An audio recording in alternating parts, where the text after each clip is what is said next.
Order at 6 o'clock. We will start with the Pledge of Allegiance. Pete, can you lead us? Yes. Pledge allegiance to the flag of the United States of America and to the republic for which it stands, one nation, under God, indivisible, with liberty and justice for all. Thank you, Pete. Fine job.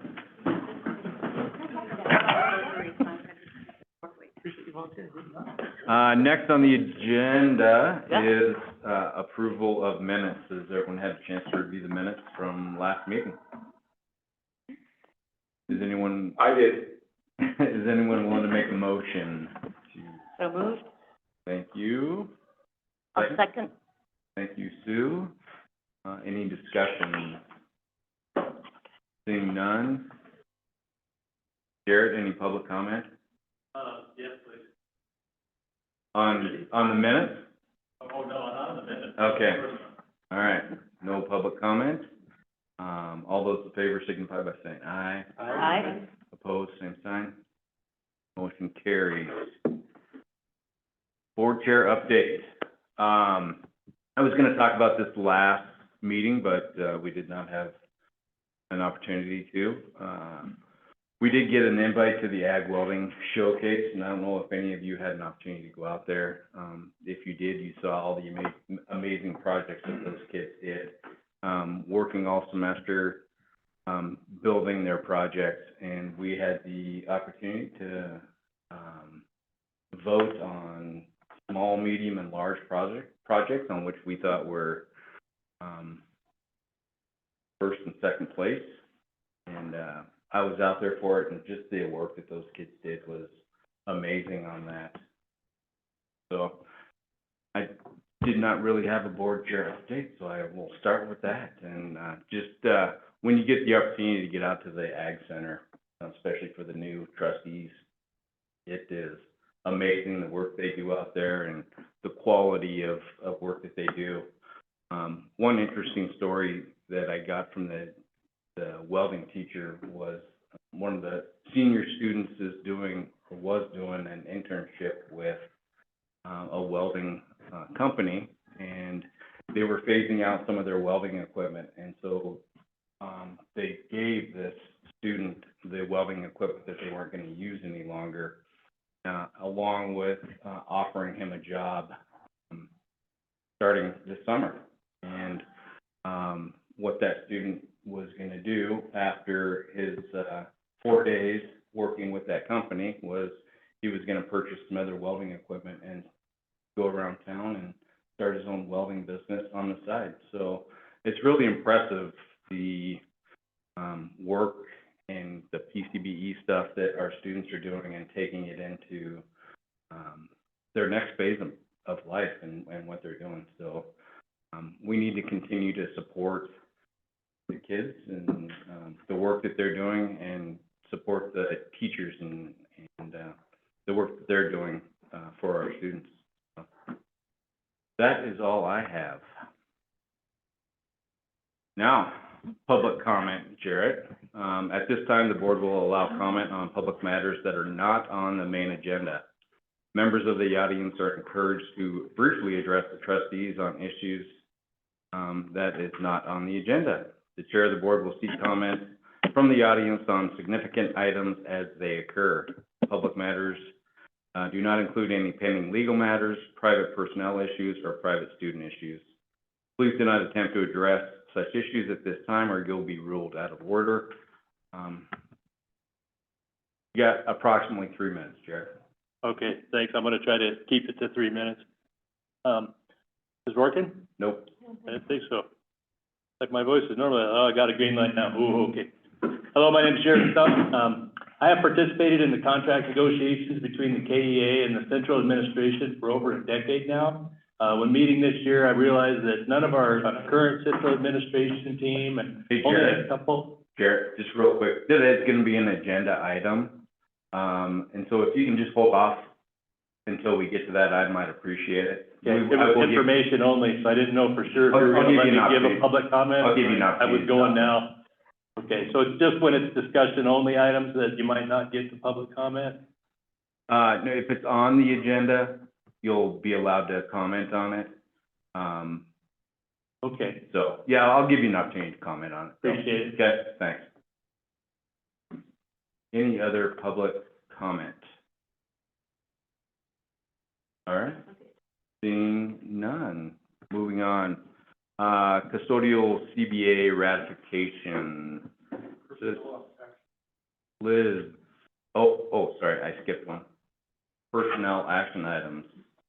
I believe this is just course of business, unless you have anything specific you want to talk about, Liz. Move to accept the personal action items as presented. Thank you, Rebecca. Do we have a second? I'll second. Thank you, Sue. Any discussion? Seeing none, any public comment on this? Seeing none. I have one discussion. Go ahead. I noticed that it looks like a couple weeks ago we lost 4 people from Central Kitchen. I think I saw 1. How are we, is that, yeah. Great that we got 1. Is that, how's it going? Yeah.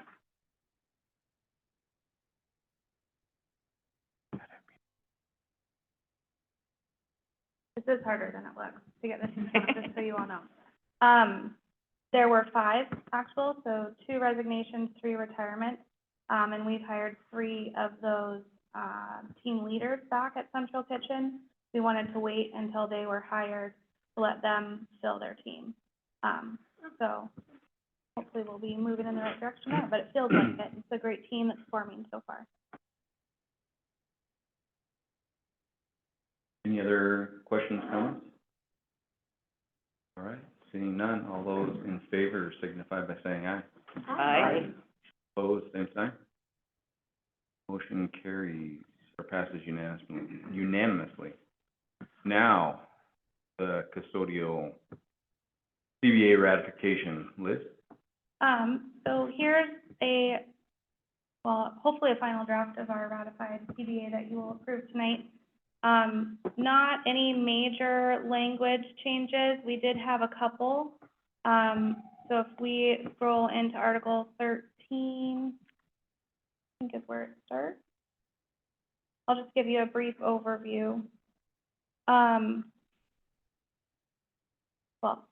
So in articles, there's new language for our staff who are assigned a shift at different locations, that they would be afforded the same opportunity like speech language pathologists, et cetera, in the district do to record their mileage and be reimbursed as such if they use their own vehicle.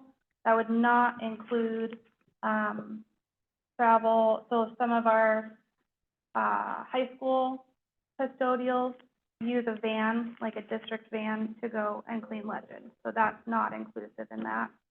Some other language, we now have a 25-cent, okay, so 13, 15, 16, and 17 are our new language items. We have a night shift differential, so that'll be a 25-cent an hour night shift differential, where we didn't have that before, so our people with kind of the less desirable, well, for most people, shift, we're not being compensated for that, so 25 cents to that. And then our custodial staff in the past has not been able to bring in any years with a like, so now we're going to bring in 5, which would place them at step 6 or up to. Our accounting software doesn't have a step 0, so 0 years of experience. The way we're moving forward is going to be step 1, just so you kind of know why that's wonky. And then if you go to the increases for wages,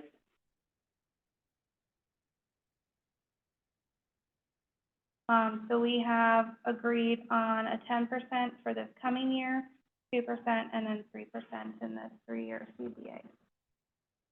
One more thing to note, we had a good discussion on heads and leads and their responsibilities in the district. So our new supervisor, John Weiser, has a gear up and retrain plan for that. But also we have new language also in Article 13. We don't need to scroll to that unless you want to individually, but it does talk about if the night techs are unavailable or a transfer is also unavailable, if someone's sick or there's no coverage at that school site. The head would transfer to the night shift, from 1 p.m. to 9 p.m. Most of our deep cleaning for the sanitation part of our schools is done when students are not present. That's a brief overview. Anyone from the negotiation committee think of anything I left off? No?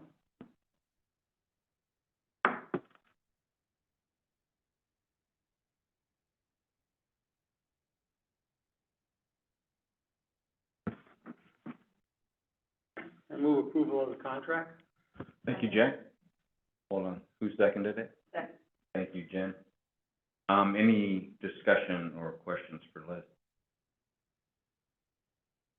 I spoke with a few, staff affected by this, and they seem pretty pleased with the outcome, so good job negotiation.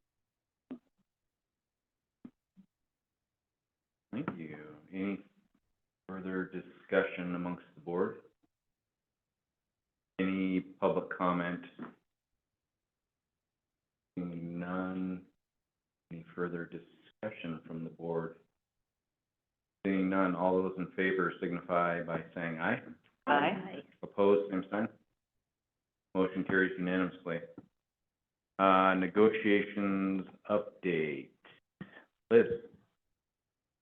So just to give you an overview of where you're at, we did have 3 unions again, negotiating this year, maintenance custodial certified. You've just ratified custodial, so 2 of the 3 are done. Certified has been put on hold. We have a tentative resume date of September 16th. And I just wanted to clarify for the board, there's been some discussion going around that because there aren't contracts, for any of these purposes, but I just want you to know that people are being issued contracts. They're at the 23-24 rate plus a step if they're not bottomed out already. So steps are being done. Lane shifts for certified have already been included. That's done in October, so those are in effect. And then once an agreement has been made, contracts will be reissued. Non-union, the cost of living adjustment is usually based off of certified, or is taken into account when certified is complete. So non-union contracts are done the same way, or they will be done this year. So they're issued and then will be reissued. And same with administrative contracts. So all 3 of those staff groups have 23-24 rates plus a step. And everyone now has matrix, so there is actually a step. Let's see, Pete, I have shared with you those other documents. If I wanted to just give you, if we go back to certified, just for some clarifying points. I just emailed it to you, so it's at the top. Yes, please.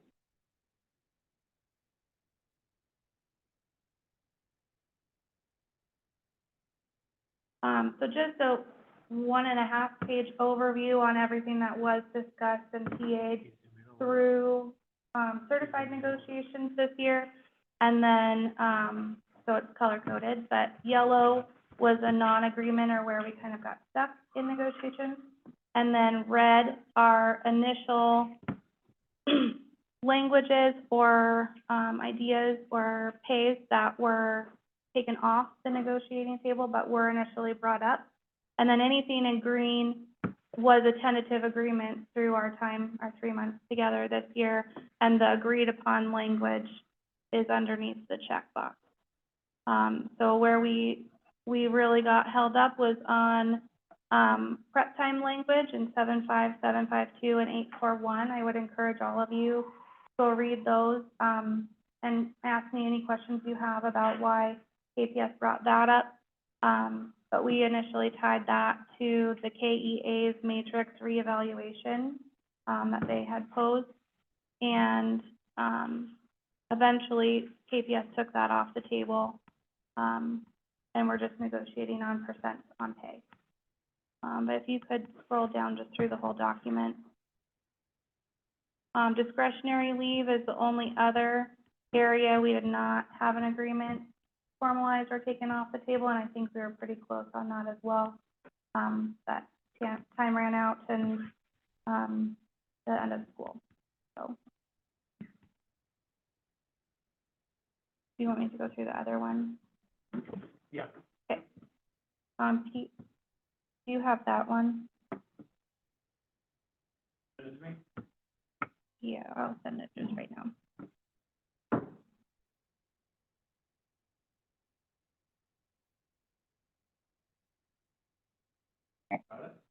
Certified negotiation. So then if we do a deep dive into, the matrices revaluation, I just emailed to you, Pete. KEA started with a nice presentation on cost of living for the Flathead Valley, which we're all feeling right now. And then their initial matrix reevaluation proposal was on April 1st, when we got the actual matrix that was proposed. They had proposed increasing base teacher pay 12.59%, and then pay to the highest paid teacher 3.29%. We countered with a tie to that 7.552 and 841 language that we just discussed. And then they rejected that tie. They took off 2 steps at the bottom of their matrix proposal. We came back with 2 options for them, just a 1-year contract with a 2% increase. With the legislation that's kind of come out, we're all kind of waiting.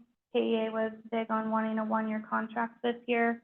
From the KPS side, it's difficult to agree to a 12-point-something increase and another high percentage when it's a 1-year contract, if we're not going to tie it to something significant in language or otherwise.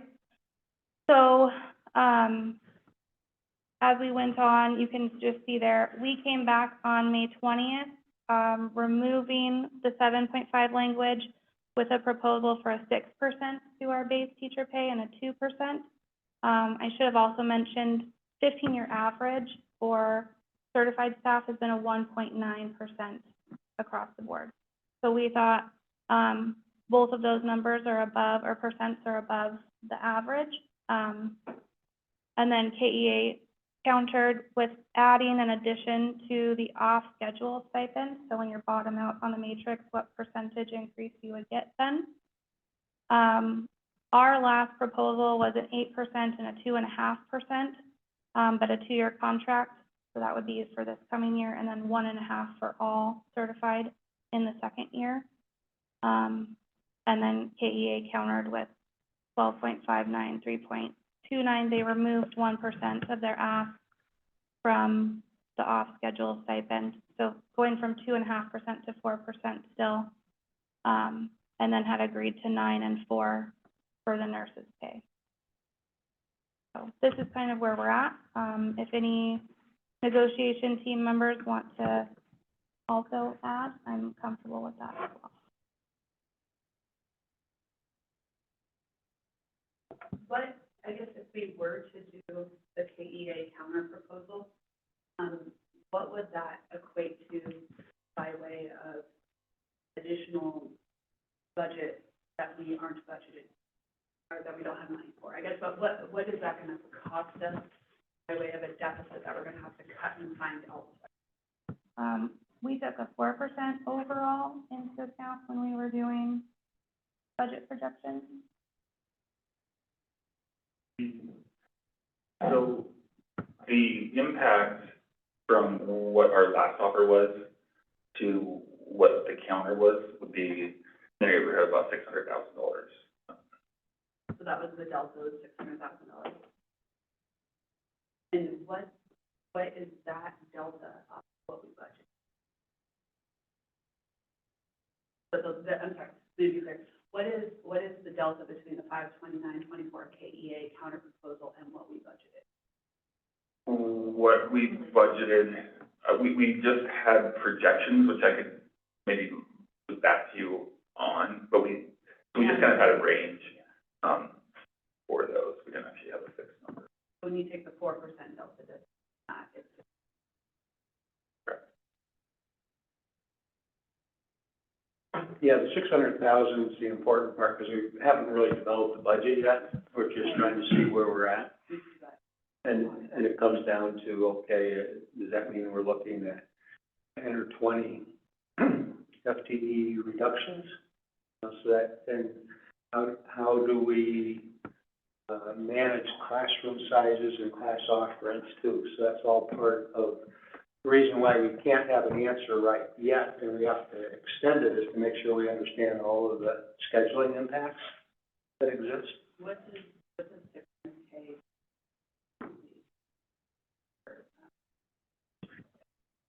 What does what? The 600K equate? I know it depends on the FTE, but. Right, well, and I was going to let Matt or Chris respond to that one. So it's not as easy a question as, you know, you might think on first blush. The reason being, if those are attrition positions, we're looking, well, if they're attrition positions are probably maximum salary schedule rate, so about $8,000 a piece on those. Versus if you're in a situation where we're renting, those are gonna be the lowest on our salary schedule. So put that at about $45,000, give or take, depending how the salary schedule is stacked up.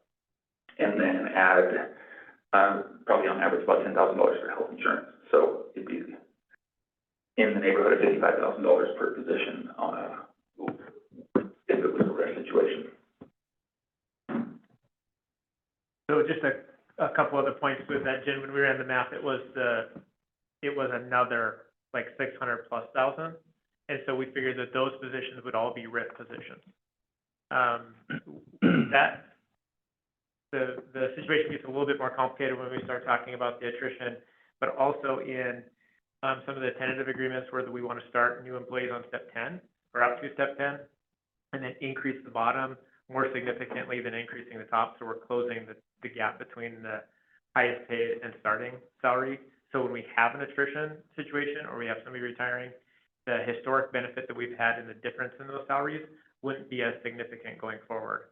So we have that compounding factor. The other issue that isn't on there that was talked about is just the overall salaries and benefits, the total compensation for our staff. And since we're self-funded pool, we're in a pretty high-risk situation already with insurance, and we have committed to a pretty significant amount for insurance compared to other AA districts.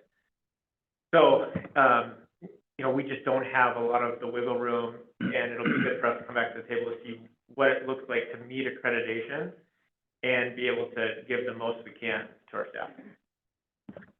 Are those insurance benefits negotiated as part of this CBA? I brought it up as a talking point. I didn't realize it was a sensitive historical subject, but it is part of the reality of our total salaries and benefits. And the district only has one pot of money, the general fund, to pay for both of those things. And it was decided that it wouldn't be part of this negotiation. But we are committed to a fixed percentage versus other districts where they're committed to a fixed dollar amount. So when rates go up, we're connected to the contribution to the percentage, not to stay fixed at that dollar amount. And our fixed percentage is 70%? Yeah. Yep. And is that part of some CBA, that it's part of this, but it's a non-negotiable item, I understand? Well, I think anything's negotiable, but it wasn't put on the table from the beginning by the district. And also it wasn't a welcome to add from the union's perspective. The other tricky part to the MOA for our 70-30 split is that it's an agreement made between all of the unions in one single split. So each union would have to individually split off from that rather than be a unified, we're all getting the same benefit. Historically, the KEA has participated, at least in the last, I'll say 10 years, in the negotiations for the health insurance and in the contract. All the other CBAs had a me too. But that was,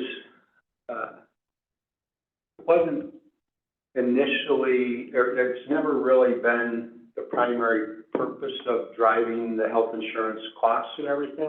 There's an insurance committee, and the board always respected the insurance committee, and the insurance committee had people from all of the CBA groups as well as others. And it was just convenient to have the largest group help in negotiating things, even though that wasn't the primary intent of it at all. So it's kind of a byproduct of the process instead of a principal aspect of the process.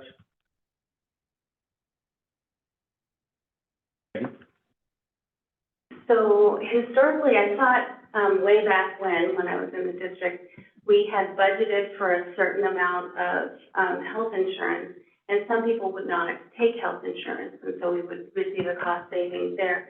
Do we have any kind of projection on what that might look like? No, so we switched to just budgeting on actual enrollment. Okay. Yep.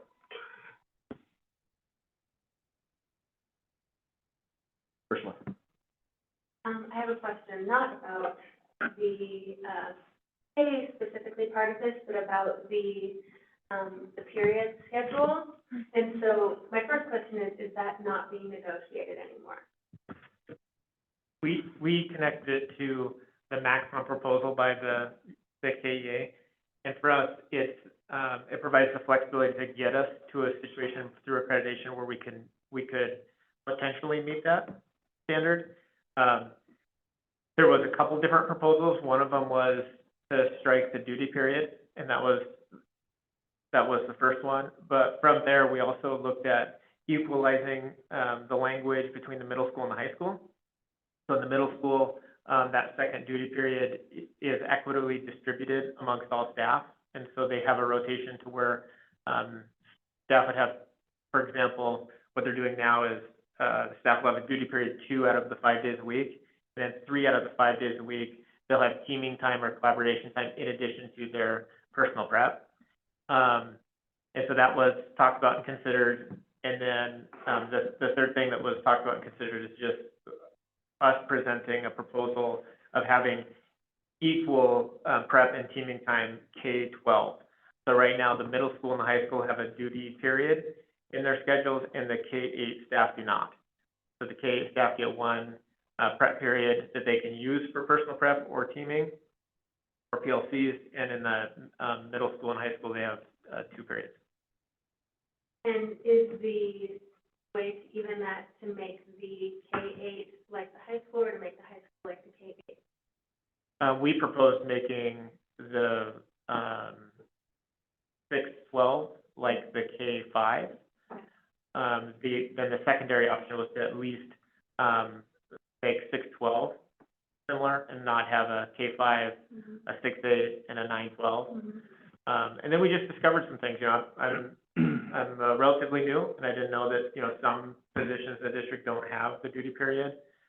So it's just given as an extra period to some, and then other staff have a duty period.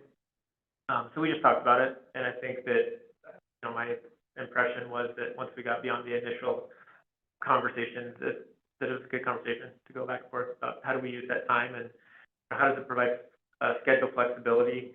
At the end of the day, I think both sides recognize that the accreditation standard is the most important thing. So if you have an accreditation at a high school that says that staff can't see more than 150 students a day, then you can get there by 30 students in a period, 5 periods, or you can get there by 6 periods of 25 students. So you can get there either way. It's just how do you want to get there? And with having it in there, you have less schedule flexibility when you're trying to figure out different modified block schedules or something like that. Then you have the duty period, and you have. Yeah. Okay. And so, because I did have a staff member reach out, and, you know, it seems like it's a big concern. And so we talked at the last meeting too about the different models that we could have in order to have our staffing match. And I kind of felt like it seemed like the 5-2 worked, but the 6-1 offers more flexibility. Yep. So right now, it's still just being discussed, or it's not being discussed? It was, the last time we discussed it, it was attached to the original proposal, and that's where we ended. We haven't done a counter proposal from their last proposal. Our last proposal did not have it in there. Our last proposal was the 8% and 2.5%. It was not included in that one. So our last proposal was to leave it as is. Leave it as is, but it was at the 8% and 2.5%. So it will be part of the ongoing discussion of how to staff and how to schedule, but it seems that with this one, it is now not really a part of this specific negotiation. But I would say if we're going to, get to the spot where the top recommendation from the union is, I think it needs to be part of that discussion again. Okay. I also don't know if it's absolutely essential in balancing the budget. I think that, accreditation is the primary issue. The complicating factor is just the capacity of each one of our classrooms. So on paper, you could say 5 periods with 30 students in it, but we have lots of classrooms where lab spaces or just the physical size of the classroom does not do that. And so we'd have to do a deeper dive on seeing what's the actual student capacity in those spaces.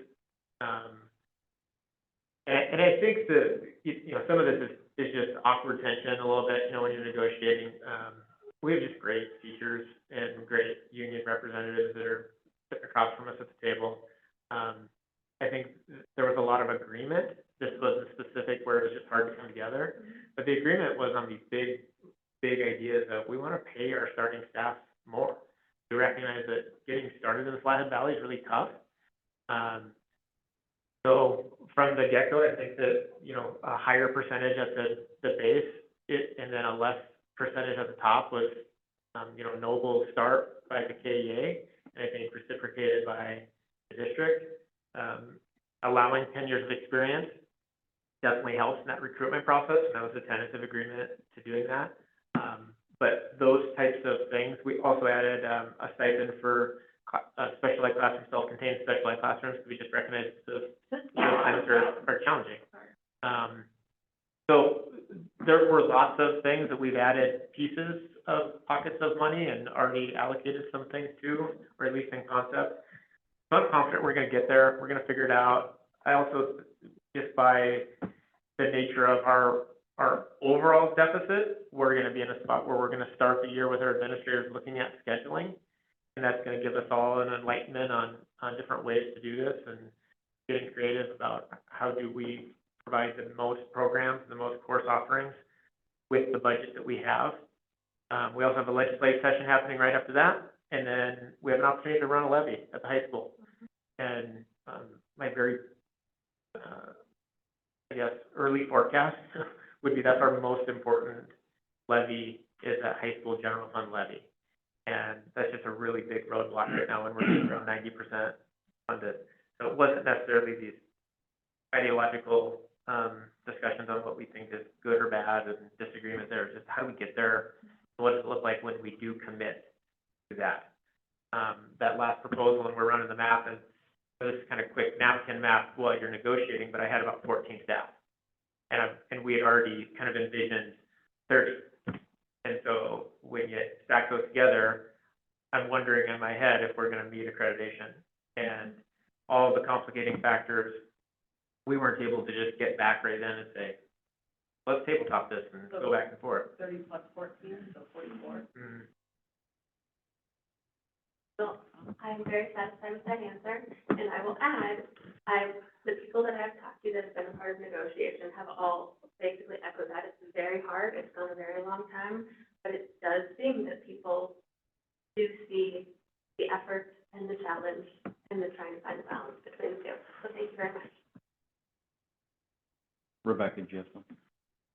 Yeah, two things, one for each of you. And again, every time I bring up an idea, you guys thought of it long before I had, so I'm sure that it's already been thought through. But a while ago, the legislature did put in some options for helping out new teachers, and at the time, we were not in a position where we were not, is it worth exploring, should we get to that change or to that place, or is that just not worth it for us? It's really challenging. We'd have to bring up our starting salary at least about $47,000 to get that additional piece of revenue for each teacher that's in their first 3 years, which is what the bill offered. And then part of what makes it exceptionally challenging to sustain over time is that typically unions negotiate like a fixed percentage to the entire salary schedule, so like a 3% raise, right? Well, 3% of $40,000 versus 3% of 70 is very different. And so it continues to exponentially over time to get away from each other. So, there are some districts that have hit that. In order to hit it and sustain it, we need to shift from negotiating a percentage on the salary schedule and negotiating a fixed dollar amount that applies to each step in line.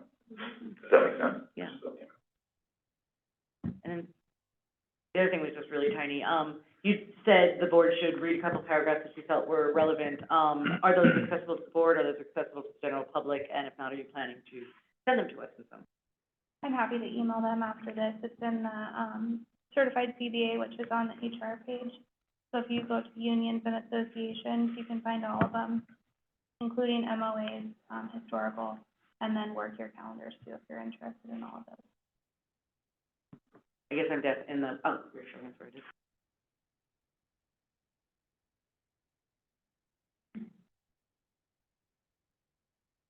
Up and to the right. Down, there you go.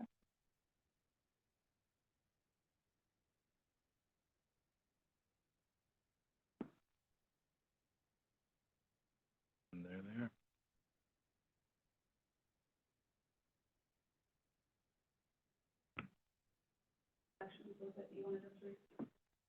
7.5 and 7.52 are the duty period language, around the 507. And then 8.4.1 is tied to that in adding, a 1/5 compensation outside of the workday. The lovely sunshine is built to everybody on the website.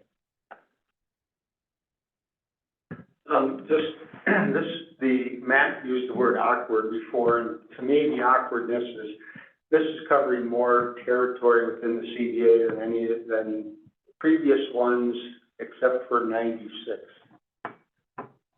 Well, Lynn's not here.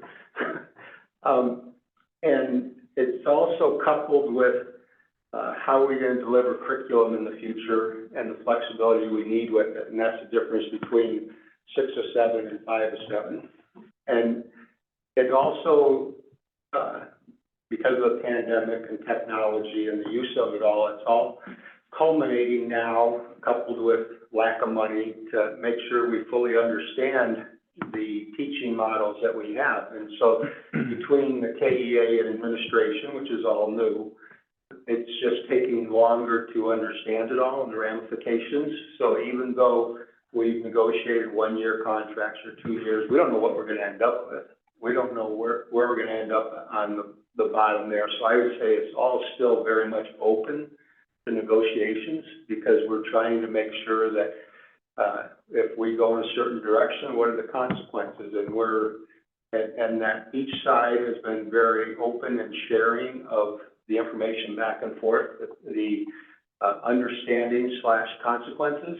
So even though we haven't settled on anything, we've settled on a lot. And part of that lot is that everybody's getting along well. And yes, there's going to always be somebody concerned or alarmed because we haven't settled, but it's still, we're on the right path in order to understand it all. And so we don't know where we're going to be in September, if it'll be satisfied in September, or if we're going to have to negotiate a few more months. I don't know. But the key is there's been more dissection of the contract related to curriculum delivery and how it can be done. And the union members are obviously concerned about jobs and what's going to happen to each one of them, and how their workload may increase if they're just going to teach at the high school level 2 classes as opposed to 3 in the kind of preparation, even though elementary has to prepare for 6 or 7 classes every day,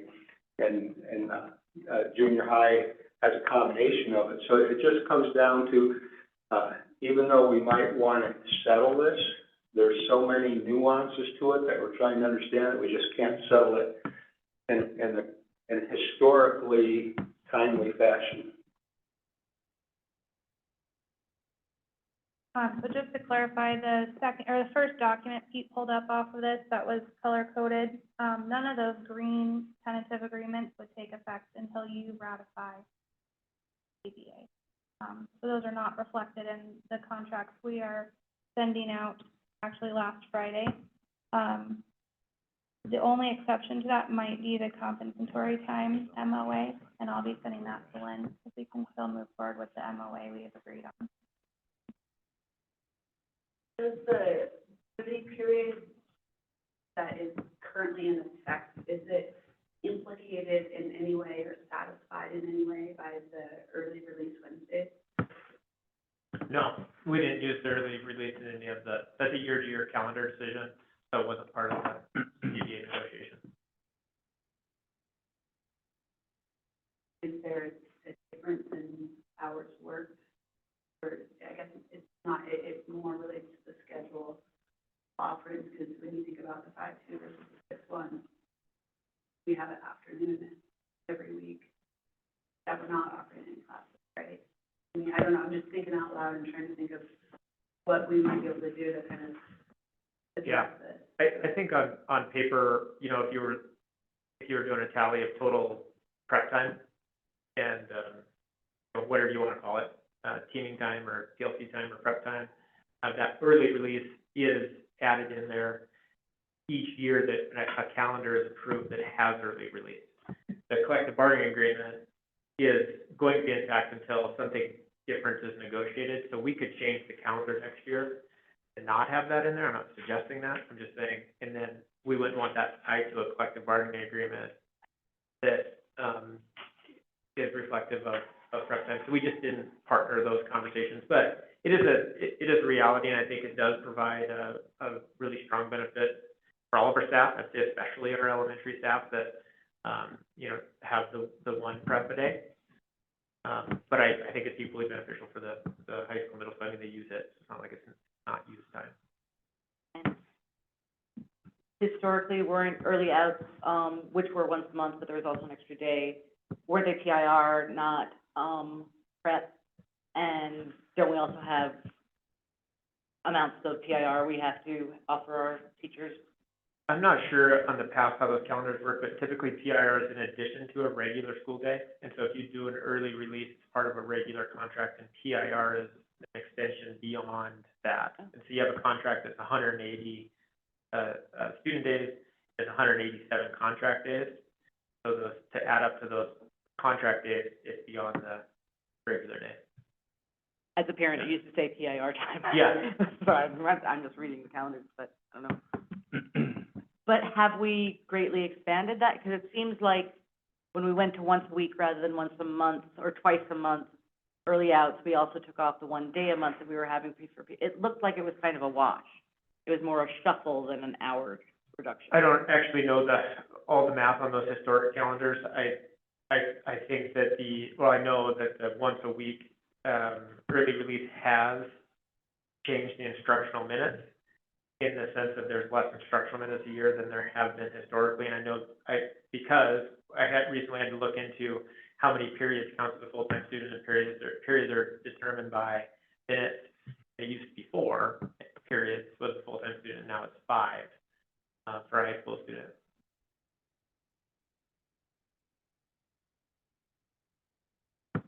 Any other discussion from the board or questions?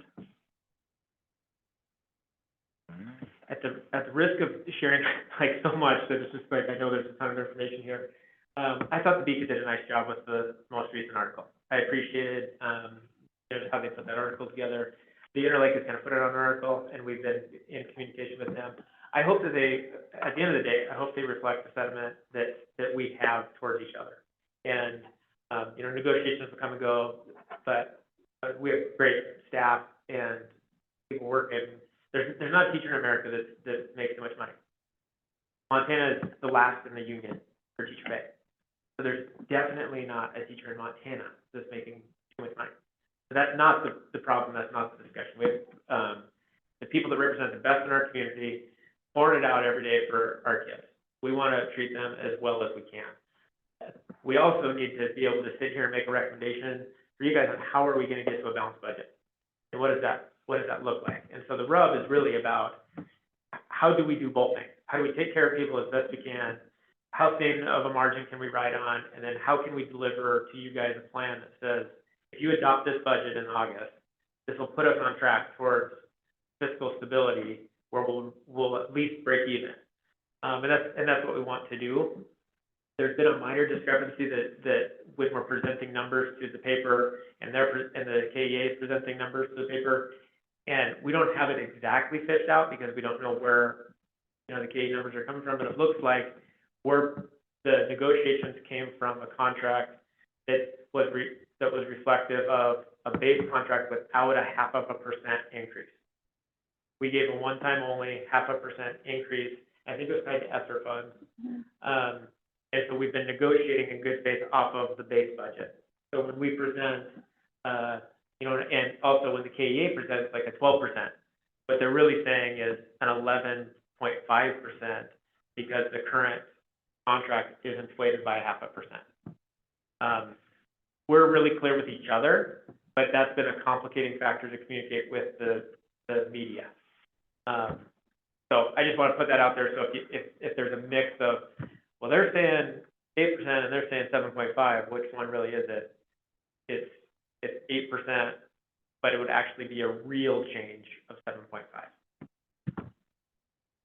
And then just add to that, the contracts that are issued preemptively for from the 23-24 rate are inclusive of that 0.5%, not what we're going to base negotiations. We didn't want to go backwards. As a new trustee, I would just like to say that it's really reassuring, that you guys are keeping the relationships with the KEA intact, and, things are super sensitive, everybody's trying to work on the problem. It could be contentious, I'm so glad it's not, and that's just reassuring for a newbie.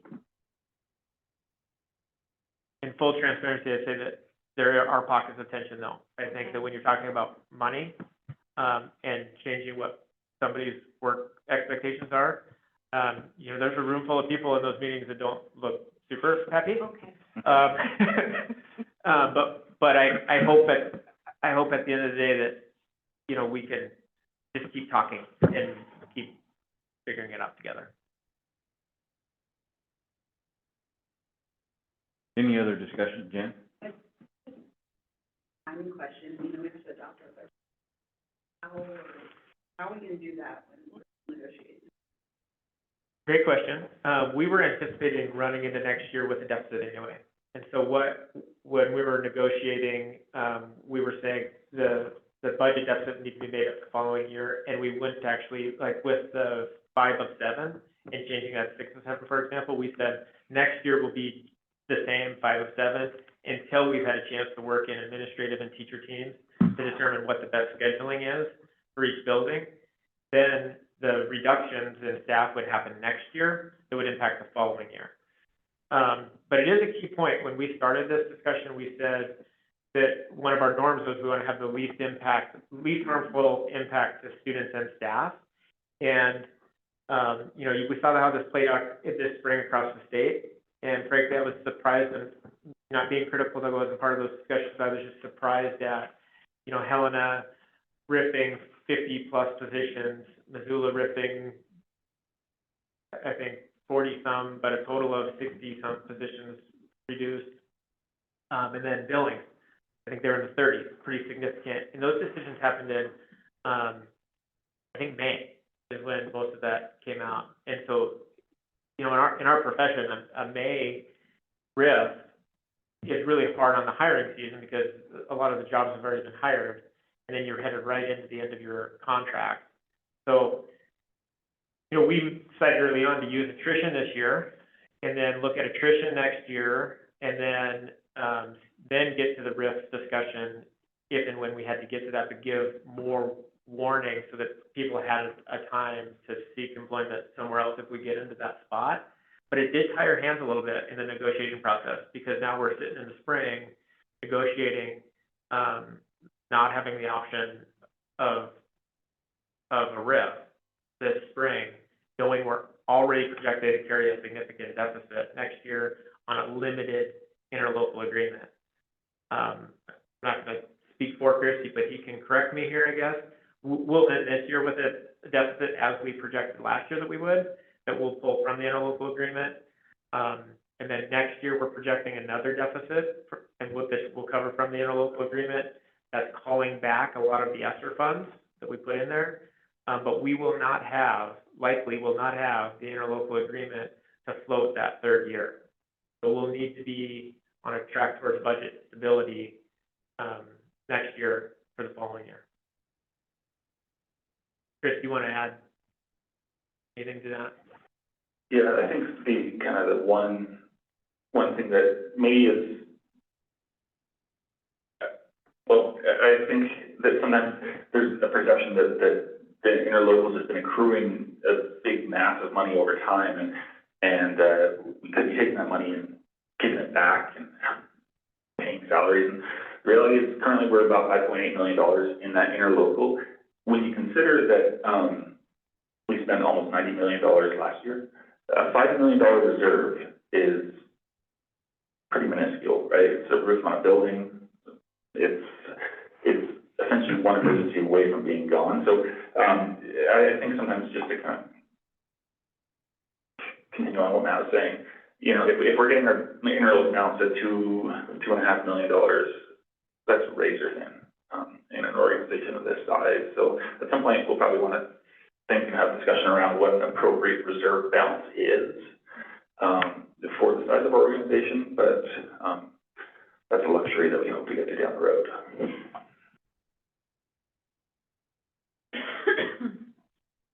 Any other discussion from the board? Questions for staff? Are we gonna let, Yep. okay. I was just making sure Liz didn't have anything else. Is there any public comment on this? Garrett?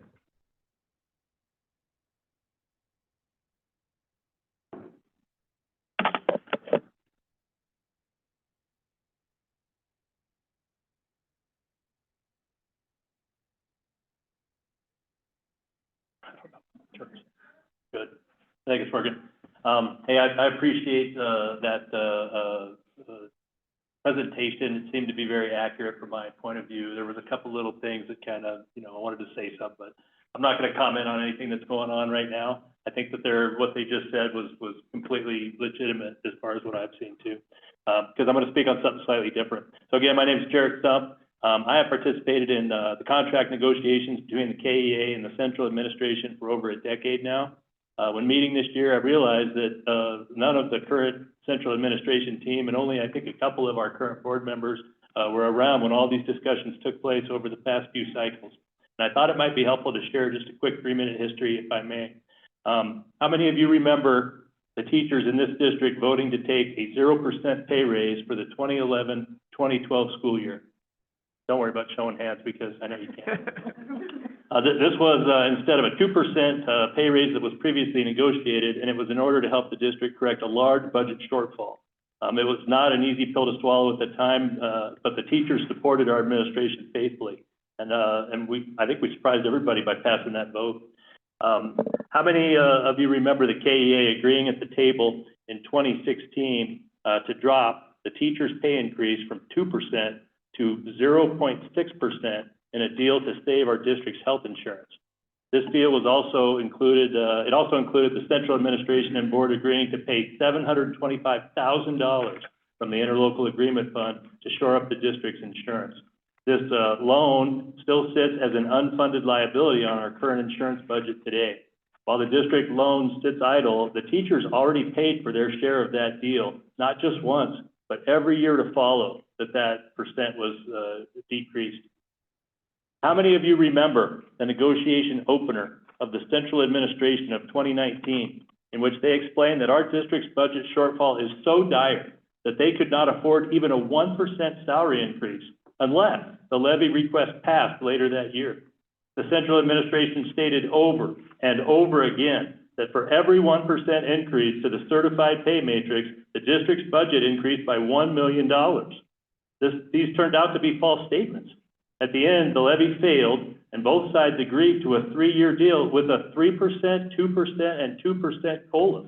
And the 3% was outpacing inflation during that year. I was shocked.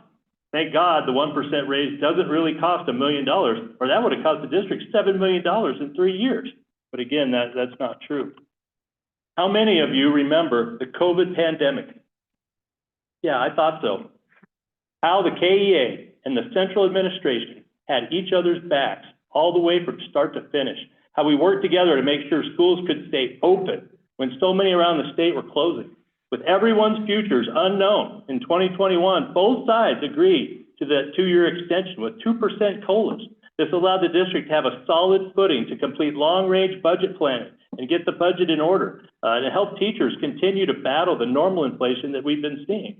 During this time, the district pledged to invest a lot of money to help its plans, the district health plans participating members afford the rising insurance premium. And they put a lot into that. That was a huge investment into the staff. We really came together during those tough times. And it's this kind of spirit of cooperation that we need to find today, because I think, like they said, we're not that far apart, but we really need to work together to make these kinds of things be right, to make it right for the teachers that work in this district. I appreciate your guys' time. Thank you. Thank you, Jared. Any other public comment on this?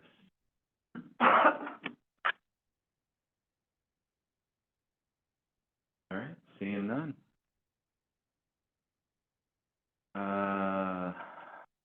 The Montana School Property and Liability Insurance Plan. Chris. Speaking of money, we had a 27% increase in our property and liability insurance presented to us by Montana Schools Property and Liability Insurance Plan. That name seems a little long to me. Missplit. The thing to note in the quote that they gave us is that the value of our assets insured increased by $77 million year over year.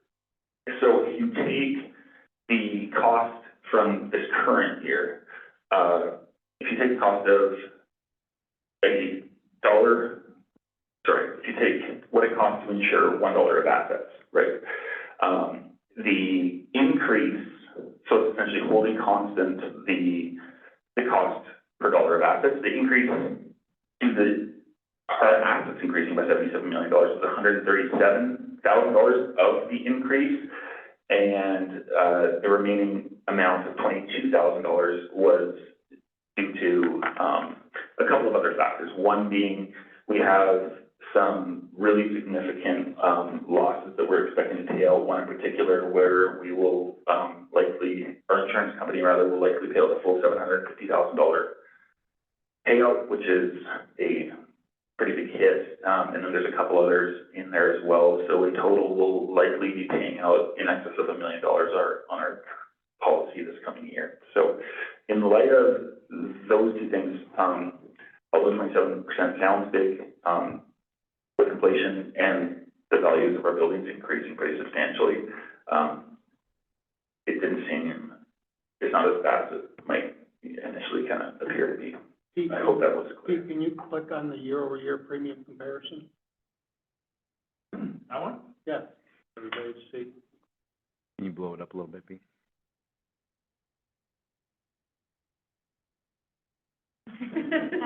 Yes. So in column Can you E, move it over to the? on the top there, you can see in this current year, it costs us 0.0017 cents for every dollar of assets insured. And for next year, their quote puts that up 2.0018.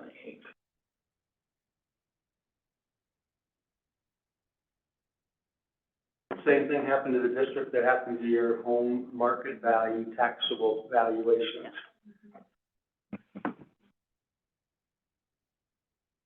Thanks, Jack. Do we have a motion? So made. Thanks, Jack. I'll second. Thank you, Sue. Any discussion by the board? I have some, I was gonna ask what the $750,000 payout was.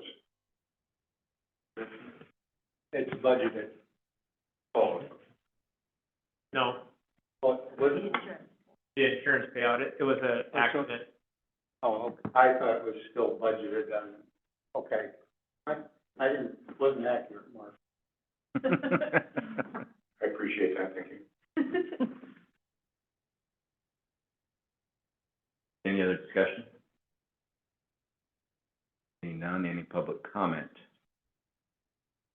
Seeing none, the last discussion. All right, all those in favor signify by saying aye. Opposed, same sign.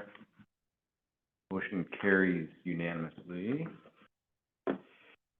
Next up, Tyler Technologies. Chris, back to you.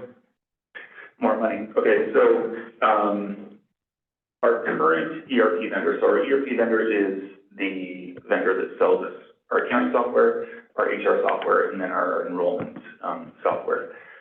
We are currently the only district in the state that uses them for finance and on the HR side of things. In early January, Montana law changed some of the tax structure, and a lot of other districts in the state didn't even know there was a change. Their software just automatically updated to accommodate the change. Ours did not. We got in touch with our vendor eFinance, and they told us that they will not provide compliance for the state of Montana. So that means anytime there's changes that are legislative, they will not update their software to accommodate those changes. And that was kind of the beginning of conversations about terminating our contract with them. That in addition with being the only district in the state kind of puts us in a little bit of a precarious position. We have gotten a quote from Tyler Technologies for their version of the exact same thing. The upside with Tyler is they are used by virtually every other AA in the state, so there's some personnel redundancy, right? If we're bringing in a new business manager, there's another one in Bozeman that can come help kind of get them oriented if they've never used this software before. The financial applications over time will be, there's a one-time cost of software implementation that's about $105,000. The annual cost ongoing of the software for 3 years, which is what the contract term is $100,000. We anticipate annualized savings of about $50,000, just with some of the things that they offer that we're paying more for with PowerSchool, as well as some additional features that we don't have through PowerSchool, but are paying other vendors for right now. So that number's, we'll firm that number up here soon, but it'll be in that neighborhood. The only other caveat to kind of talk about and let you know is that we were under contract with eFinance through 2027. And Eric and I have met with them multiple times, including this morning, and they are at this time verbally committing to letting us out of our eFinance contract in January when we go live with Tyler. That is just verbal at this point. We will know by next week. However, in talking with finance and kind of, we talked at 2 separate finance committee meetings about this, the consensus kind of was that the situation that we're in, being the only district in the state and them not providing any compliance for our state, even if eFinance says no go on letting us out of our contract, it's probably a decision we still need to move forward with.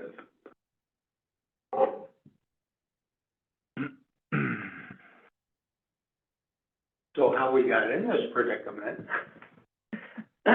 because we have PowerSchool bought eFinance, correct?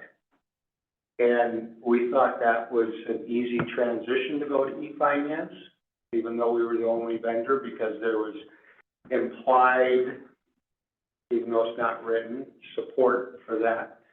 And now 3 years later, we find out the support's not there, so we've got to go in the other direction. And we don't want to get rid of Power School because it's a very, very good program to make things work. So unfortunately, we made it, in retrospect, a wrong decision, but we didn't know it at the time. Before we have much discussion, we need a motion. I move to approve the contract with Tyler Technologies as presented. Thank you, Sue. Do we have a second? Second? Thank you, Jack. Ursula, do you have some discussion? I have a question, I hope Yeah, that's okay. So overall, we're looking at hopefully annual savings. The initial $105,000, where does that come out of? That would be our general fund. And technology, or, As far as the department that pays, like, we have the technology levy, would any of this be able to be covered by the technology? I mean, I know the technology levy is all spoken for, but as it's like moving around, is that a place where we have wiggle room? it'd be something that would warrant further discussion. One thing that we're wanting to kind of move toward is, utilizing that technology fund, in a way that in the event that it went away, like it almost did, none of the stuff that was being paid out of it would going away as well, because it was being paid out of it would impair the operations of our district. So kind of like core infrastructure software that we need, we're trying to keep out of that.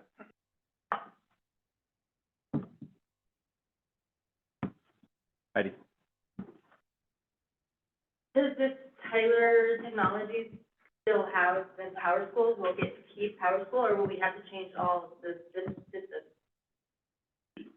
Yeah, so they do interface with Power School apparently quite well. I believe, Eric, you'd know better, but the majority of AA's across the state use Power School for their student information systems, right? Yeah, so on the student information side, we'd stay with Power School, and then this would just be replacing the finance and HR side of things. Do all the AA's use Power School? 3/4. Missoula doesn't, and Butte doesn't, and Belgrade does not. All the rest of us do. Heidi? Just curious if the contract amount includes the data transfer. The data transfer is in that one-time implementation.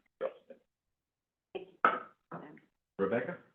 Actually, while we still have Eric, so, again, I know with a faulty memory, but as I recall, when we switched to e-finance, we were talking about, one of the reasons we chose it was how well it integrated and how well it output information, and we had looked at others and decided they didn't as well. Is this transfer gonna be more of a problem because this doesn't play as well as Power School, or are you confident? We actually, at the time, we didn't look at anything else, when we moved from the tree to e-finance. They only, the business office and HR only looked at e-finance at the time. So everything I see, I'm super confident in talking to the other AA's and other districts around the state that use Power School and Tyler. I'm super confident in any of the integrations that we're gonna need. I think from Chris and my side of the house of data manipulation, it's gonna be a benefit in the long run.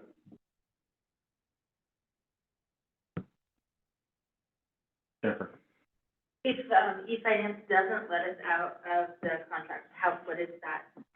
Around 100,000 then, so we'd have to do the one-time implementation for Tyler and pay the e-finance for the next year? Yeah, so if e-finance does not agree to let us out, it will push that annualized savings of approximately $50,000 to costing us in the neighborhood of about, and it's costing us an additional 20 probably.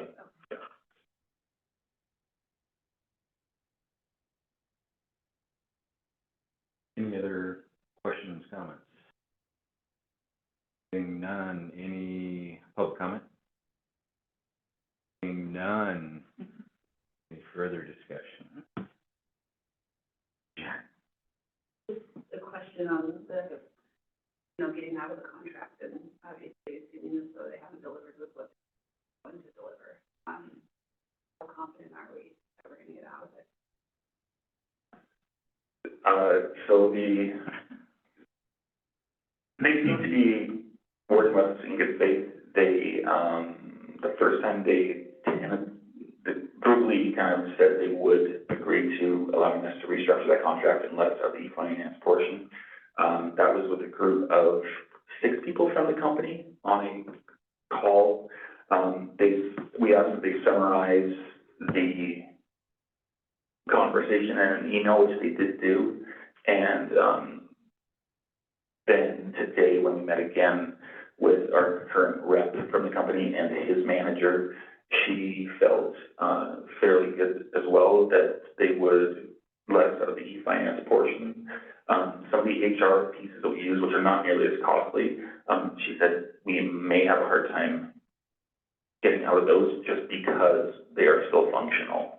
And we'd be terminating not because of impaired function, but just because it's a cleaner thing to do for us. She said we'll know Monday or Tuesday. Yeah. Jen? But then TSBA operating and stuff like that. Yeah, so I was gonna say, Chris and, Eric are doing a really good job of just working out the logistics of how do we make the switch. But in very layman's terms, it really hurts to get broken up with, and then we still have to pay for it. Right, so that's what's happening here. And the other story that they're not telling is the two of them, plus the HR office, worked really hard to actually, get our e-finance system fully functioning, that hadn't been fully functioning for years. And so they did a real deep dive this winter, and connected the business office, the HR office. So we've invested a lot of time and energy into making this work, and it's working. Minus, it's not gonna be updated, so it's gonna be useless to us in the future. So in the event that they don't let us out of the contract, or we get bogged down in something like that, we'll explore all of our options to determine whether or not their end of the contract was upheld. So here, we're seeking to approve the Tyler Technology contract. Yeah, and what you're hearing from Chris is either way, we don't have the capacity to keep e-finance going to provide the service, so we need to do something else. This is the best system to move forward with. And then the contract on the other side, we're just gonna have to continue to work that out. Yeah, if we don't go with, Tyler or another, company, we could really get into hot water with, not having the proper updates to the system so that, we're up to date financially and with the HR department, so. With that said, all in favor of motion, signify by saying aye. I'm sorry, just real quick, you said that the system really wasn't working for years, and you've just got it working, and now you're saying that if we don't switch to a different system, then we can get in trouble. But how have we not gotten in trouble for years with the system not working? And is there a possibility to just make whatever update came out in January for now, keep this contract until it's over, and then make the switch? So they didn't do an update in January. They refused to. They gave us a workaround that thankfully worked, but had it not, we would not be able to appropriately withhold Montana taxes from all of our staff's paychecks. The comment I made about it wasn't working, context should have been that we hadn't done our part on our side to align the business office with the HR office. And there's just a lot of detail there of how are you accounting for every staff member and where are you placing them. The HR side then talks to the business office. So we just did that hard work of making those two offices connect. A lot to do with, the collaborative efforts between the two people that are leading those departments. Also, bringing in Eric, who was super helpful with the tech side of it, making it happen. It wasn't their issue.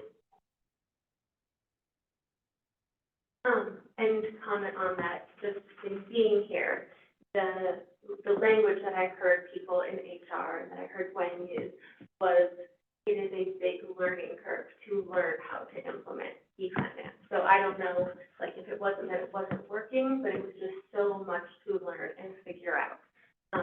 It was an ongoing thing year after year. We're figuring out to make e-finance work for us. So that was kind of what I heard in that. Yeah, that totally makes sense, and it makes sense that it has to do with us withholding taxes, like, you just take all that part out.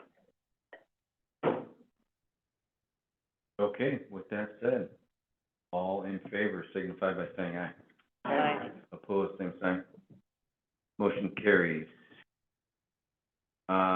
Elementary only consent agenda. Has everyone had an opportunity to look through that? And if so, can we get a motion? Move to approve the elementary consent agenda as presented. Thank you, Rebecca. Thank you, Jennifer. Elementary only. All in favor signify by saying aye. Aye. Opposed, same sign. Guess I should have asked for any discussion. Get that out. My first meeting, I'll get better, I promise. Next, district-wide consent agenda. Has everyone had an opportunity to review that? Did have some questions on. We need a motion first. I thought we did questions, motions, then discussion. No? Okay. I think it's motion, because if we don't have a motion, it dies. So we need a motion first. Who, Jen? Thank you, Jen. Do we have a second? Thank you, Mark. Questions, discussion? Rebecca? So we had a number of fundraisers on the high school side, and I guess this was more kind of a generalized question of, we used to really push to first do the Toyota fundraiser before we added on other ones, and that was no longer, or at least I didn't see it on the, sheets about discussing fundraising. Are we still committed to that? Have we changed our minds? I'm just kind of curious what the feels for fundraisers overall is now. No, they're still required to do the Toyota fundraising for all of their activities in any of those, so that's always been first and foremost since we implemented that, so that these are just additional ones, and I think everyone that are on there, they have all been basically approved in the past, so whether it's the fruit sales through the, for the music department, or, you know, the cards or the direct ask. And the other question was, one of them was about the now virtual cards, not physical cards with various businesses. I thought we were expanding that to other groups, and this seemed to say it was just football. And B, we thought we'd do a trial last year and see how it works. Have we had to check in on how it works before we? Yeah, Full Glacier and Flathead did basically the direct ask, so, and there's other departments that do it. Not the direct ask, the cards, the business cards. Are you talking What used to be the Brave card, and whatever they track card? Right, and Yeah, then they now, still do that, yes. But now they've kind of expanded it to other activities, and then other activities do a direct ask through email, which tends to work out a little bit better because, then more of the money's going directly to the activity.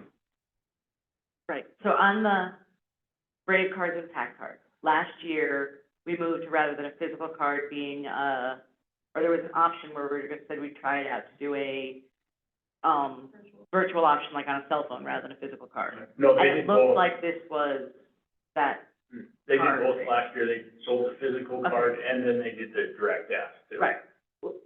Direct ask is like the vertical raise where you're just asking for Right. money. That's Correct. different than the online card. It looks like we have both of them here. We have the vertical raise and we have the virtual card. That's, So the two different fundraisers on there, so like, I'll just use, because I'm familiar with it. So basically the Brave card, that's where the kids go out and then they sell a certain amount of the Brave cards. Can you get the Brave card in a physical copy and a copy? No, Just a physical copy. not that I'm aware of. So the other portion of it is the vertical raise. That's where you did the direct outreach, through email.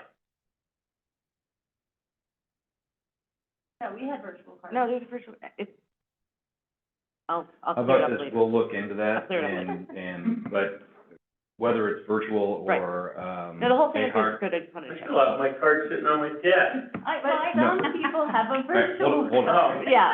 I'm with Jack. I withdraw my question. Get on the virtual, but they're two separate fundraisers, so. Yeah, Yeah. they understand. Move to vote? Okay. Thank you, Rebecca. Like clarified that for me. Sorry. Any public comment on, because we had a, move to vote. Any public comment? Seeing none, any further discussion? I have one question. Yeah, Heidi? Historically, the Toyota, they were strictly for, fundraising for Kalispell Public Schools, but have they opened that up to all districts now, or is it still the same? The raffle?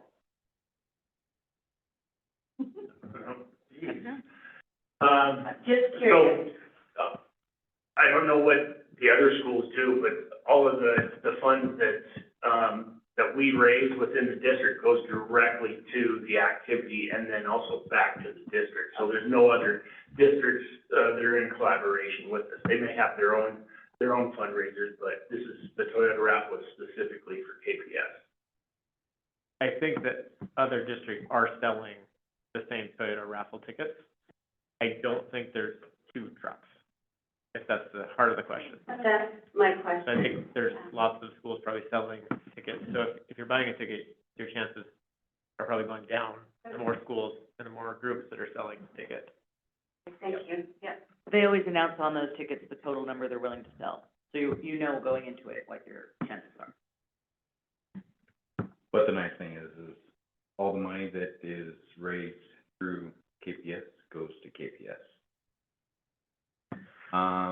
Any other questions? Seeing none, all in favor of the district-wide consent agenda, signify by saying aye. Aye. Opposed, same sign. Motion carries. Trustee reports. Mark? I don't have anything for you. Jennifer? Jack? Nothing. Jen? Oh, I'm gonna break the cycle. No, just briefly, first of all, obviously graduation, amazing. That was always, I think, the best thing of what we did. It's a lot of fun. Second, I've been approached by some, parents on the heels of the high school levy failing. And they're wondering how they can help, how they can get involved, how they can engage more parents, how they can get parent groups out there, you know, parents knocking on doors, kids knocking on doors, you know, things like that. Like, I had a good question, I don't know the answer to that, but I'll bring the issue up and see if we can figure out a way to do that. I think in other AA's or in other school districts, they have different groups of people that are actually dedicated solely to passing levies, right? And I don't think we necessarily have that here. And I'm not sure that this is what that is, but I just know that we have I've been approached by a lot of parents, community members, I'm kind of surprised to be approached by, but that are saying, wow, I thought that was a really good ask, and that was, I'm really, you know, bummed it didn't pass, but, you know, what can we do to help? So, to the extent we can do something to, I don't know what it looks like or how we do it, but there seems to be some dismay of the levy not passing. And they want to help. We need to give them a task in a meaningful way that will help move the needle. So anyway, I love that out there for question, comment, or just. I went into fundraising mode, and I was like, I know there's people out there that wouldn't mind paying $1 a month, maybe $2 a month to help, but that was my fundraising hat. And so my report is that I attended the MTSBA new trustee training, so it was wonderful. Sue? Actually, I have a couple of things on my list. I just spent last week in Helena at the MTSBA annual meeting where we were talking about moving forward into the legislative session. And I know there will be a survey coming out to board chairs or business managers, you know, one response for every board. as to whether or not they agree with, that's usually who does it, Scott. But I have some information that I am happy to send you if you are interested in it. I have a 13-page version and I have a 2-page version of it. So your choice, I know some of you like the detail. 13. Yeah, and some of you do not. But there's 3 big things going on, and we're meeting next week with the Interim Education Committee in Helena, and they are ready to move on some things, to do some different funding formulas. They know that they're not meeting their constitutional responsibility, and so they are ready to move forward. The things we have talked about is reducing our dependence on A and B because our numbers have been fluctuating so much. So reducing our reliance on A and B, moving it more towards guaranteed tax base and the quality educator payment. So it's based more on your staffing rather than your student population. The other one is county equalization, which relates to the 95 mills. The other thing we talked about a lot about was the insurance package. There is a committee that has been meeting, and they are putting together the details. This is House Bill 332. I'm looking at you, Jack, because I know you're interested in this. But they are finally putting together some details, and we'll have some things to share by the fall. And it's something that could possibly help, you know, with our insurance costs. It is self-funding. Must is going away, period. I'm looking at you again, Jack. That's still not satisfying. I know. I'll show you the succession plan they have. What happens to Sean? Sean is not doing it. That's helpful. So, I got the name of the guy, but I lost it. That's okay. I'll get it to you. He's not a protege of Sean, is he? No. Must is going away. It's your win. Yeah. Yeah, so that's pretty exciting, actually. Let's see, yeah, those are the 2 things. Some big things coming up, meeting with the Interim Education Committee. There will be a lot of people in that room, and it is online. You can view it, you can watch it. It could be kind of exciting if you have a weird sense of excitement like I do. And then the last week in June is in Missoula is the COSPA convention. It's a leadership convention. COSPA, if you recall, is the new national organization that has replaced the National School Board Association. MTSBA left that probably 2 years ago, 3 years maybe. It's been a while. And COSPA is the new organization, and they are having regional meetings, and the one in June is in Missoula. So that is pretty exciting. There's some good speakers there. So I'll bring back a report and let me know if you want 13 pages or 2 pages or both. I know what you want. I want both.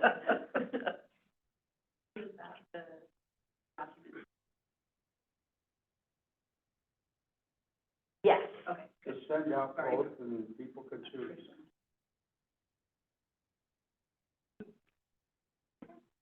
Anything else, Sue? No, that's about it. All right, thank you. Rebecca? Just again, you know, another year with 3 brilliant, beautiful graduations, and it's always fun to see how different the schools are while still being the same and in the same district. It reminds us that kids leaving and the new kids coming. You know, I'm this year focusing on who's joining us, all the little cute little kids who are just the first year in school and elementary and middle school and high school. That's just an exciting transition time. And coming as we're doing some board transitions too, I really want to reach out and welcome our 2 new members. It's nice to see 2 people who stepped up and want to join us, and we'll see what new ideas and hopes you bring. And, looking forward to the board retreat, which is our next meeting. Next Tuesday. Future state. That's what I said. Give me a heart. Yes, so that we can, The next Tuesday meeting. yes, no, we can get our next chance to, connect and see where everyone's at, so. Let's start off well, it's exciting. And welcome to our new 2, board chair and vice chair too. Nice job running your first meetings, guys. Thanks for the welcome, Rebecca. I appreciate it. I don't have anything to contribute at this time, but I am formulating some things for the future. Perfect. Ursula. With graduation season, it is so great to hear what students are planning on doing in the future. And I just, in talking to a lot of them, feel like it is worth mentioning the way that we are trying to adjust our schools and what we offer to more accurately reflect the diversity of the different ways that these kids are moving forward. I talked to a student who is going to Bozeman to go into a construction degree, which I didn't even know was a thing. I love that so much. I love that it was also a female, so it's, you know, a predominantly male field, and I love that she's going to be able to enter this field feeling really confident in what she knows and already skilled and qualified to be hired. At scholarship night, there was a student who received a lot of scholarships based on their interest in diesel engines. You know, talk to students that want to go into the medical field, that want to go into the arts, that want to go into teaching. They're just all of these different things, and seeing the colleges do it, seeing FECC offer all of these certifications, having us have Running Start, I just really feel like all of the pieces are coming together to prepare these kids to have their best chance of being successful. And then the second thing I wanted to mention is that I got to go to Edgerton for one of their end-of-the-year parties. They had a movie night, and it was so exceptionally simple and effective. I talked to Jen Stein. They hired a truck that brings a screen in on the truck, and they just had the playground, and they had the movie, and there were a lot of people there. It felt like it could have been maybe like 200 people watching the movie and playing on the playground. They had pizza. It was only $1 a slice. And it just felt like so much community, which I really, really like. I think it is easy for families to feel super isolated.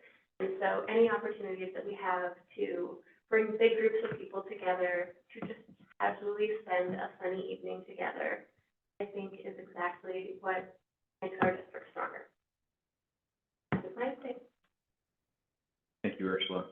And just one last thing for me before we move on to administrative reports. Ursula, Matt and I are gonna meet next week and discuss, committee assignments. So by the board retreat, everyone will have their committee assignments, so you know. And so with that, if there's really something you wanna get on, please email me, and or Ursula so that we have a good idea of what you would like to do. Doesn't mean that's what you're gonna get, but I'd like to know. So, with that, administrative reports, Chris, do you have anything? Teacher. Just one thing, Doris Mountain is, coming up right after the board retreat, so it's gonna be on Wednesday and Thursday, and, we have 140, people signed up for it, so we're pretty excited about it. And someday will you tell us why you named it that? You have to go to the. You have to go to the summit in order to, You gotta go to the summit to find out. yep. So you find out some on the opening of it, so it'd be great to have you guys there. So it's 8 o'clock on that Wednesday morning. If you wanna come to the opening, find out, and then you can stay the rest of the 2 days. Pete, I'll be leaving for a cruise, so I will not be there. This will be way better than our Christmas. I'm sure it will. I'll be leaving for federal court, Scott. Come on, man. Like, You want to trade? Yeah, actually. I go on the cruise, you know. Matt? So we're going to vacate the Washington building, and we've communicated with the staff that are at the Washington building. The primary reason is that it's pretty expensive for the upkeep.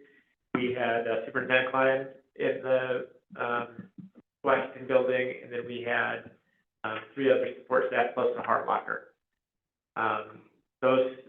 The majority of the staff are going to come back to the central office upstairs. It's going to be a little tight, but we're rearranging. We're going to figure that out.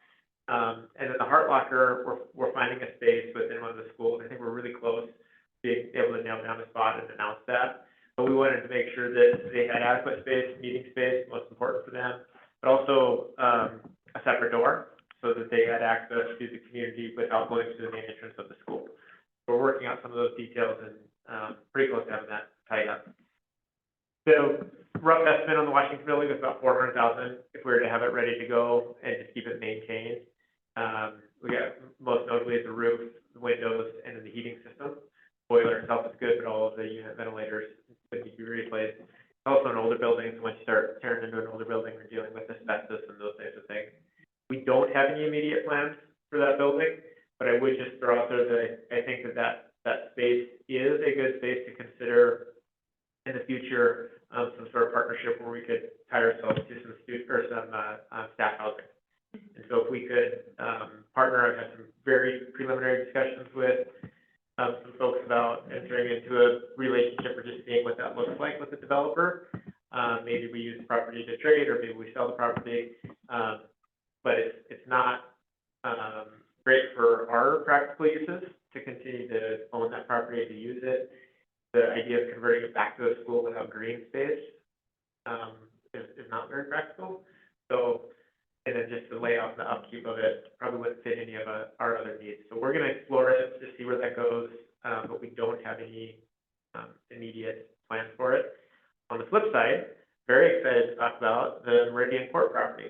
So we've had, that Meridian Court property was our old maintenance shop, and at the request of the Bibblers, we were working this about a year ago, where they were taking a piece of property that they own that's adjacent to the Meridian Court property, and they were donating it to the city in a partnership where they would build a big park. And so that runs along Ashley Creek, hits the bypass, and then borders all the housing on the west side of Meridian. And then our property actually connects to that on the old rail link there. So the idea, and this was presented at the made public, I think 2 weeks ago at the city council meeting. I sent you a link to that meeting. There was some good discussion about it, and then there was other discussion after that that was just interesting as well. But it's just a really great opportunity. What a great way to transform that space into some green space. It's actually really good for our schools. If you think of the bike path or the bike pathway from Rankin, it's a quick trip up to that part. Also, Russell's not too far, Elrod, Peterson. We're pretty connected, and Flathead High. I mean, they're all pretty much walking distance to that space. And then all of the density in housing that's going on, I just think it's a win-win-win for lots of people, lots of green space in the future. We started just like a dream big of what we could use our property for that could be a point of access to that park, and then how we could build that out. It could be great meeting space, it could be a great education space. Those are things that are well down the road, but I would strongly advocate that we don't sell that property because of the value of where that property is located and the potential future of that space. Last thing I'll say is, or two things, I guess. Pete gave a plug for the Doris Mountain. I hope you can come if you can. But I also just want to give a shout out to Pete. He's worked so hard on putting this event together. It is just hours upon hours to find the presenters, to schedule it, to get the bios together, to get the schedule, to send out the invite. And it's just really exciting for us to have the majority of our Flathead Valley partner districts join us in this work. And so they're joining us at a ground level, but then we're also bringing in some educators from across the country. So this is really just a labor of love for Pete, and just want to honor proud of the effort he's put in. And, like you guys, just compliments to the principals for pulling off three, or graduation ceremonies at our three high schools. So, I missed the Glacier one because my senior was graduating, but I heard it went really well, and if you've never been a high school principal, I think you don't fully appreciate the lift that it takes to pull off high school graduation. You can just see the physical weight come off their shoulders when that's done, and they just do a great job. One of the things we were using the Washington building for was, voting because it was, wheelchair accessible. Is there a plan or thought, or? We'd have to find a different spot. Yep. I have a question about this summit. I kind of bring it up often, like in, some of the meetings that I'm in, like the Montana Early Literacy Alliance, things like that, and I invite them, I throw the flyer out there. Is that okay? We'll take anybody. Okay. And we said we'll have open registration too. Like I said, right now we have 140, we asked them to sign up in May, but, so that we can get the schedule figured out and all of the rooms and things like that, but we'll have open registration, if people want to show up, day up. Are you gonna be talking at all about like the early literacy stuff that's happening in the schools at that summit? Because it would be a really good connection for the early childhood. It's not on this one. But a lot of the things that we have on there just apply, EK through 12th grade and beyond. I mean, a lot of the things, people will be able to pull it and to, implement it at any grade level. Be a nice summit. Throw it out there. Schedule's already set. No, I mean, like, to invite them, like, to, Yeah. like, actively invite early childhood. Totally. Anyone from the public that is dealing with, our children, could benefit from this. So I appreciate you throwing that out there to those folks. And anyone else here that can promote the Doris Summit, please get that information out there. Thank you. Appreciate those updates. Next is the, upcoming meetings. Did Pete not have? He did. He went. He talked about Doris Summit. I'm on top of it. I must have been asleep. Upcoming meetings, the one I just want to point out is our board retreat, which is not next Tuesday, it's on the 25th. It starts at 3 p.m., so try and get that on your calendar, on your schedule, so that we can all be together for the board retreat at 3, and then the board meeting will start at 6. Scott, I have one question about the board retreat. Usually, trustees will submit topics, for work study or work sessions. Do you want us to send you any ideas we have? Yeah, For the please do. issues? And again, Ursula and Matt and I will be meeting next week to really finalize what that agenda is going to look like and talk about some board work session. So, thank you. I appreciate the prodding on those. So we're planning that, the board retreat part from 3 to 5. And then, typically we've done dinner, if I recall, between the two meetings. So we have the 3 to 5 and then the, regular board meeting at 6. Is that how you schedule that, Sherry? 3 to 5 though? Is that the schedule we want to keep? Because we could shrink the time between and just have not an hour in between for dinner. Well, I think we can eat during, I mean, I think we can get some food and then keep on talking, maybe not. You would eat up. So we could go from like 4 to 6 and then have dinner somewhere in the middle. At like 5:30. Yep. And then have a regular. Because when I first came to Kalispell, I was always confused by the word retreat. I was like, hey, we're doing an admin retreat. I was all excited, like, we're going to summer camp or something. Turns out we just came here. So just to, yeah, just to diminish your hopes. The board, if you're a new trustee, board retreat doesn't mean, there'll be no trust falls. It's not Labor Day. I always told Linda, I've been trying to read the long meeting. Yeah. Yeah. It needs To me, it's tacos. been 3 to 5:30, because it depends on the topics and the amount of time we want to spend, and sometimes, and I don't know what topics you're contemplating or what people want to put in, but we've got to make sure we have thorough discussions on everything. Yeah, Jack, I appreciate that. I was gonna make a comment too, that I wanna leave it at 3 for right now, and if we can adjust it, the week before, we will. But, I agree with you, Jack.